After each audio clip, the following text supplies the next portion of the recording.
But we start with what could be a Disney movie title, but probably isn't. Honey, I Shrunk the Jobs Numbers. For help, we turn, as we so often do, to Kelly O'Grady in New York. Kelly, take it away. I like that. Okay, Honey, I Shrunk the Jobs Numbers. Maybe I'll get to star in a movie just yet, Major. Listen, this was a massive revision. It was the biggest that we have seen on record. And just for context, this is something that happens every year from April to March. This is, in this case, April 2024 to March of 2025. You sort of see this big revision, and this happens every year. But this was a particularly big number, 911,000 jobs. And what this tells you, Major, is that this weakness that we have been talking about in the labor market over the past 4 months with the jobs report has actually been brewing for quite some time, going back to roughly the last 10 months of the Biden administration. And so when I think about the so what here, one, this puts a lot of pressure on the Fed. And you even heard the president, the White House, call the Fed out, saying that Powell was too late. Next week, we have an interest rate decision, and there's going to be a lot of questions on, hey, this has been brewing for a while. Why haven't we gotten an interest rate cut? So it gives them more motivation to cut.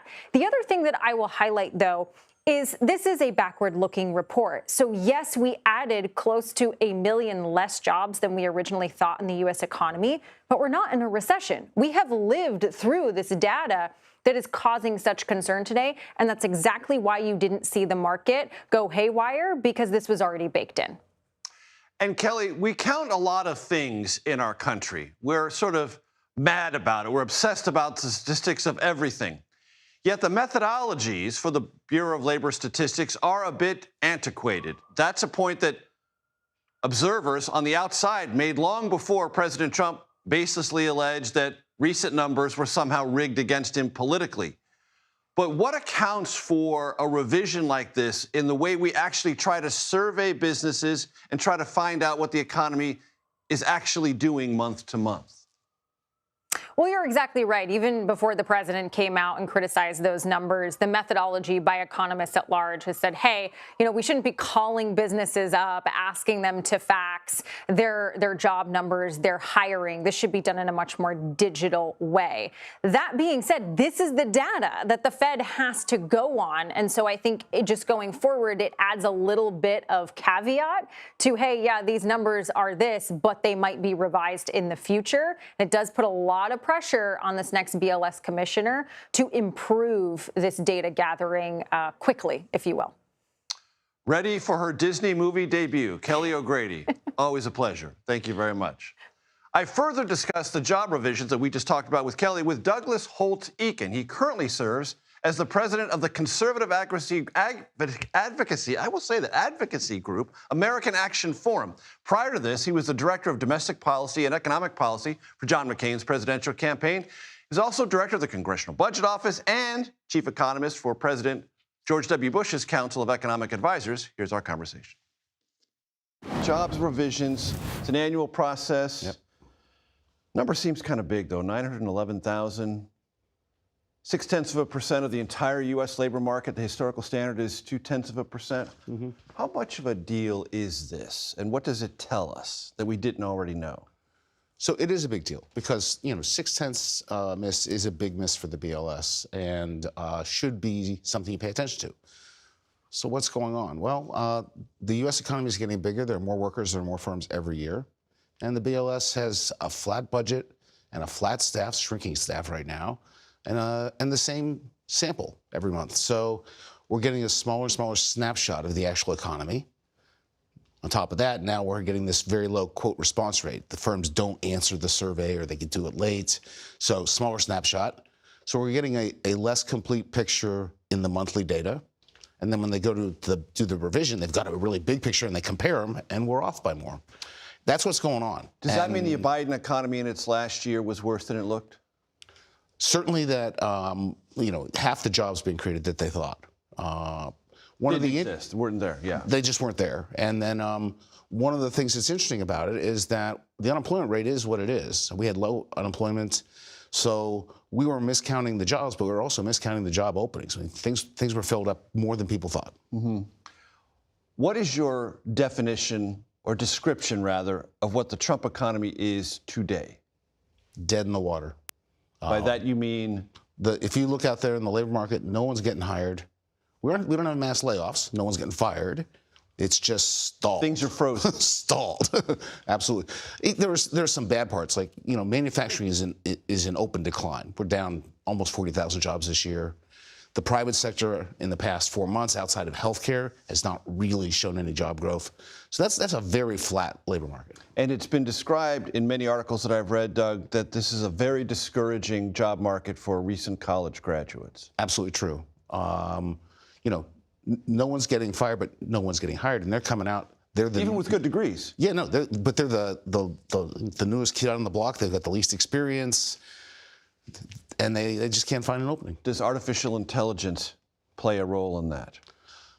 Not yet. It will. I think there's no question we can see it coming. But I'd say right now, AI, and in particular the massive investments in it, people are spending money on servers and software and all of that.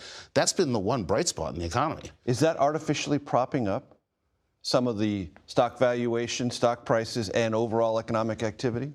It is propping up the stock prices, no question about it. I mean, the unique thing about, say, the S&P, you hear so much about it, it's basically all tech companies, and they've been the least affected by the president's tariffs. So if you look at GM's in a world of hurt. GM's a tiny part of the stock market these days. Right. So he has hit the places that don't show up in the stock market. That's a little misleading. The economy as a whole has been hit pretty hard. You just don't see it in the market.